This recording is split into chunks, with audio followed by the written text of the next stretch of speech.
Right కొత్త parliament ప్రారంభోత్సవం కార్యక్రమంలో ప్రధాని మోదీ మాట్లాడుతున్నారు లైవ్ చూద్దాం। हम भारत के लोग मिलकर अपनी संसद के इस नए भवन को बनाएंगे और साथियों इससे सुंदर क्या होगा, इससे पवित्र क्या होगा जब भारत अपनी आजादी के 75 वर्ष का पर्व मनाए तो उस पर्व की साक्षात प्रेरणा हमारी संसद की नई इमारत बने। आज 130 करोड़ से ज्यादा भारतीयों के लिए बड़े सौभाग्य का दिन है, गर्व का दिन है जब हम इस ऐतिहासिक पल के साक्षी बन रहे हैं। साथियों, नए संसद भवन का निर्माण नूतन और पुरातन के सह अस्तित्व का उदाहरण है। ये समय और जरूरतों के अनुरूप खुद में परिवर्तन लाने का प्रयास है। मैं अपने जीवन में वो क्षण कभी नहीं भूल सकता जब 2014 में पहली बार एक सांसद के तौर पर मुझे संसद भवन में आने का अवसर मिला था। तब लोकतंत्र के इस मंदिर में कदम रखने से पहले मैंने सिर झुकाकर, माथा टेककर लोकतंत्र के इस मंदिर को नमन किया था। हमारे वर्तमान संसद भवन ने आजादी के आंदोलन और फिर स्वतंत्र भारत को गढ़ने में अपनी अहम भूमिका निभाई है। आजाद भारत की पहली सरकार का गठन भी यही हुआ और पहली संसद भी यहीं बैठी। इसी संसद भवन में हमारे संविधान की रचना हुई, हमारे लोकतंत्र की पुनर्स्थापना हुई। बाबा साहब आंबेडकर और अन्य वरिष्ठों ने सेंट्रल हॉल में गहन मंथन के बाद हमें अपना संविधान दिया। संसद की मौजूदा इमारत स्वतंत्र भारत के हर उतार चढ़ाव, हमारी हर चुनौतियां, हमारे समाधान, हमारी आशाओं आकांक्षाओं, हमारी सफलता का प्रतीक रही है। इस भवन में बना प्रत्येक कानून, इन कानूनों के निर्माण के दौरान संसद भवन में कही अनेक गहरी बातें, ये सब हमारे लोकतंत्र की धरोहर है। लेकिन साथियों, संसद के शक्तिशाली इतिहास के साथ ही यथार्थ को भी स्वीकारना उतना ही आवश्यक है। ये इमारत अब करीब करीब 100 साल की हो रही है। बीते दशकों में इसे तत्कालीन जरूरतों को देखते हुए निरंतर अपग्रेड किया गया। इस प्रक्रिया में कितनी ही बार दीवारों को तोड़ा गया है, कभी नया साउंड सिस्टम, कभी फायर सेफ्टी सिस्टम, कभी आईटी सिस्टम।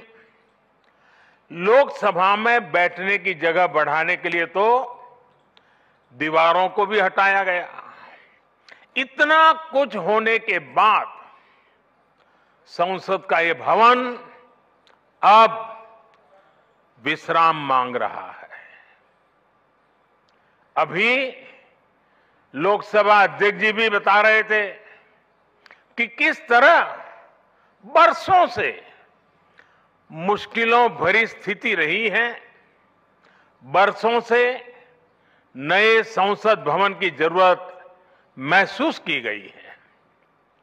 ऐसे में ये हम सभी का दायित्व बनता है कि 21वीं सदी के भारत को अब एक नया संसद भवन मिले।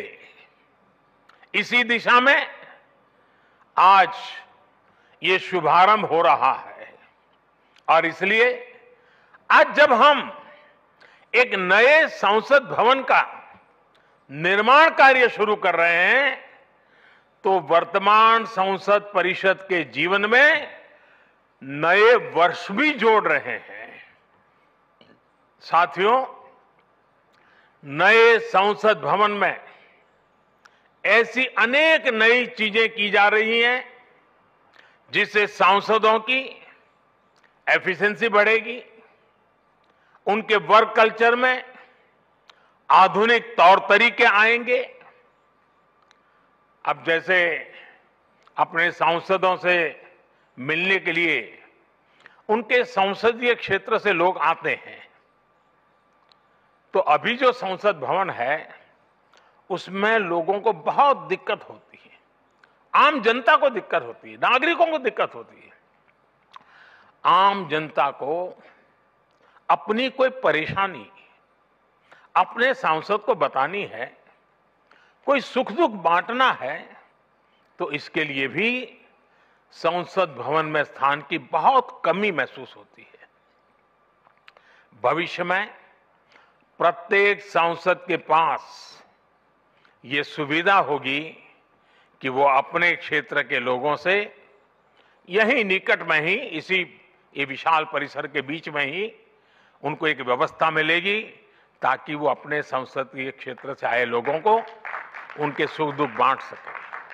साथियों, पुराने संसद भवन ने स्वतंत्रता के बाद के भारत को दिशा दी, तो नया भवन आत्मनिर्भर भारत के निर्माण का गवाह बनेगा। पुराने संसद भवन में देश की आवश्यकताओं की पूर्ति के लिए काम हुआ, तो नए भवन में 21वीं सदी के भारत की आकांक्षाएं पूरी की जाएगी।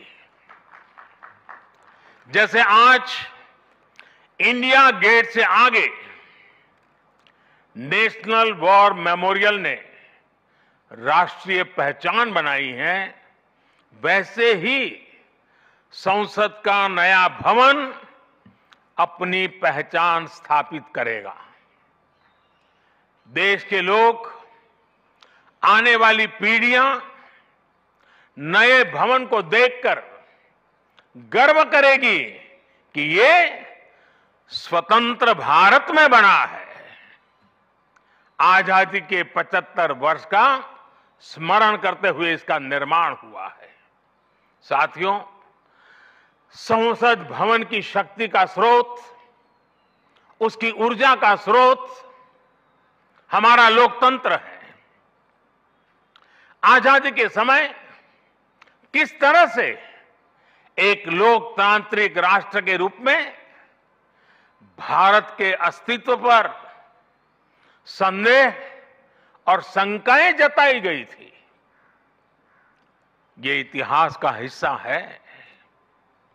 अशिक्षा, गरीबी, सामाजिक विविधता और अनुभवहीनता जैसे अनेक तर्कों के साथ ये भविष्यवाणी भी कर दी गई थी कि भारत में लोकतंत्र असफल हो जाएगा। आज हम गर्व से कह सकते हैं कि हमारे देश ने उन आशंकाओं को न सिर्फ गलत सिद्ध किया है, बल्कि 21वीं सदी की दुनिया भारत को अहम लोकतांत्रिक ताकत के रूप में आगे बढ़ते हुए देख भी रही है। साथियों, लोकतंत्र भारत में क्यों सफल हुआ, क्यों सफल है और क्यों कभी लोकतंत्र पर आंच नहीं आ सकती, ये बात हमारी हर पीढ़ी को जानना समझना बहुत आवश्यक है। हम देखते सुनते हैं दुनिया में 13वीं शताब्दी में रचित मैग्ना कार्टा की बहुत चर्चा होती है।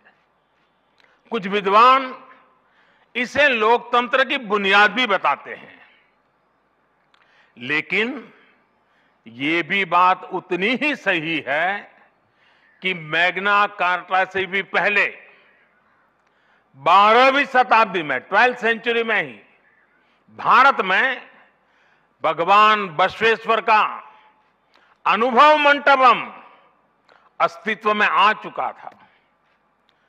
अनुभव मंटपम के रूप में उन्होंने लोक संसद का न सिर्फ निर्माण किया था बल्कि उसका संचालन भी सुनिश्चित किया था। और भगवान बसवेश्वर जी ने कहा था, ये अनुभव मंटप जनसभा नादिना मट्टू राष्ट्रदा उन्नति के हागु अभिवृद्धि के पुरगावगी केलसा मादत था दे। यानी ये अनुभव मंटपम एक ऐसी जनसभा है जो राज्य और राष्ट्र के हित में और उनकी उन्नति के लिए सभी को एकजुट होकर काम करने के लिए प्रेरित करती है। अनुभव मंटपम लोकतंत्र का ही तो एक स्वरूप था। साथियों, इस कालखंड के और पहले जाएं तो तमिलनाडु में चेन्नई से 80-85 किलोमीटर दूर उत्तरा मेरूर नाम के गांव में एक बहुत ही ऐतिहासिक साक्ष्य दिखाई देता है। इस गांव में चोल साम्राज्य के दौरान 10वीं शताब्दी में पत्थरों पर तमिल में लिखी गई पंचायत व्यवस्था का वर्णन है, 10th सेंचुरी। और इसमें बताया गया है कि कैसे हर गांव को कुडुम में कैटेगराइज किया जाता था, जिनको अगर आज की भाषा में कहना है तो हम आज उसको एक वार्ड कह सकते हैं। उन कुडुंबों से एक एक प्रतिनिधि महासभा में भेजा जाता था। और जैसा आज भी होता है, इस गांव में 1000 वर्ष पूर्व जो महासभा लगती थी वो आज भी वहां मौजूद है। और साथियों, 1000 वर्ष पूर्व बनी इस लोकतांत्रिक व्यवस्था में एक और बात बहुत महत्वपूर्ण थी। उस पत्थर पे लिखा हुआ है, उस शिलालेख में वर्णन है इसका, और उसमें कहा गया है कि जनप्रतिनिधि को चुनाव लड़ने के लिए अयोग्य घोषित करने का भी प्रावधान था उस जमाने में। और नियम क्या था? नियम यह था कि जो जनप्रतिनिधि अपनी संपत्ति का ब्यौरा नहीं देगा, वो और उसके करीबी रिश्तेदार चुनाव नहीं लड़ पाएंगे। कितने सालों पहले, सोचिए कितनी बारीकी से उस समय पर हर पहलू को सोचा गया, समझा गया, अपनी लोकतांत्रिक परंपराओं का हिस्सा बनाया गया। साथियों, लोकतंत्र का हमारे इतिहास देश के हर कोने में नजर आता है, कोने कोने में नजर आता है। कुछ शब्दों से तो हम बराबर परिचित हैं, सभा, समिति, गणपति, गणाधिपति। ये शब्दावली हमारे मन मस्तिष्क में सदियों से प्रवाहित है। सदियों पहले शाक्या, मल्ला और बेजी जैसे गणतंत्र हो, लिच्छवी, मल्लक, मड़क और कंबोज जैसे गणराज्य हो, या फिर मौर्य काल में कलिंग, सभी ने लोकतंत्र को ही शासन का आधार बनाया था। हजारों साल पहले रचित हमारे वेदों में से ऋग्वेद में लोकतंत्र के विचार को समज्ञान यानी समूह चेतना, कलेक्टिव कॉन्शियसनेस के रूप में देखा गया है। साथियों, आमतौर पर अन्य जगहों पर जब डेमोक्रेसी की चर्चा होती है तो ज्यादातर चुनाव की प्रक्रिया, इलेक्टेड मेंबर्स, उनके गठन की रचना, शासन प्रशासन, लोकतंत्र की परिभाषा इन्हीं चीजों के आसपास रहती है। इस प्रकार की व्यवस्था पर अधिक बल देने को ही ज्यादातर स्थानों पर उसी को डेमोक्रेसी कहते हैं। लेकिन भारत में लोकतंत्र एक संस्कार है। भारत के लिए लोकतंत्र जीवन मूल्य है, जीवन पद्धति है, राष्ट्र जीवन की आत्मा है। भारत का लोकतंत्र सदियों के अनुभव से विकसित हुई व्यवस्था है। भारत के लिए लोकतंत्र में जीवन मंत्र भी है, जीवन तत्व भी है और साथ ही व्यवस्था का तंत्र भी है, तत्व भी है, तंत्र भी है।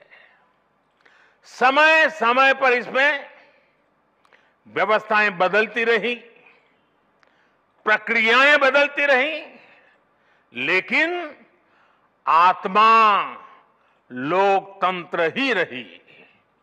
और विडंबना देखिए, आज भारत का लोकतंत्र हमें पश्चिमी देशों से न समझाया जाता है। जब हम विश्वास के साथ अपने लोकतांत्रिक इतिहास का गौरवगान करेंगे तो वो दिन दूर नहीं जब दुनिया भी कहेगी India is mother of democracy, India is mother of democracy, India is mother of democracy. साथियों,